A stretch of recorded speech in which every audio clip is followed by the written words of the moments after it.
আসসালামু আলাইকুম বন্ধুরা, স্বাগত আপনাদের ক্রিক ফিল্ডের পর্দায়। সো আমাদের কিন্তু ইউরো 2024 শুরু হয়ে গেছে। এটার গ্রুপ পর্বে ম্যাচ হয়ে গেছে, এবং কোয়ার্টার ফাইনাল শুরু হয়েছে। গ্রুপ পর্বে সুইজারল্যান্ড ইতালিকে হারিয়ে কোয়ার্টার ফাইনাল উঠে গেছে।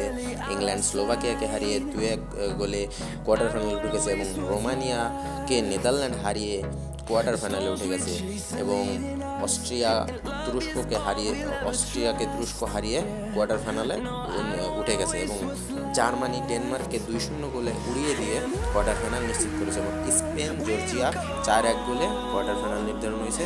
ফ্রান্স বেলজিয়াম 1 গোলে নির্ধারণ হয়েছে, এবং পর্তুগাল কোয়ার্টার ফাইনাল উঠে গেছে। এবং কোয়ার্টার ফাইনালের প্রথম ম্যাচ সকাল 10টায় শনিবার, রাত 10টায় ইংল্যান্ড সুইজারল্যান্ড, এবং রবিবার 7 তারিখ রাত 1টায় নেদারল্যান্ড তুরস্ক। এবং আমাদের কোয়ার্টার ফাইনালের তৃতীয় ম্যাচ 10টায় স্পেন এবং জার্মানি, যেটা হচ্ছে আজকে যে ভিডিও করছি কালকে। তো আমাদের কোয়ার্টার ফাইনালের পরবর্তী ম্যাচ 6 তারিখ রাত 1টায়, এবং এই খেলাগুলো আপনারা দেখতে পারবেন টি স্পোর্টসের পর্দায়, এবং এছাড়া অন্য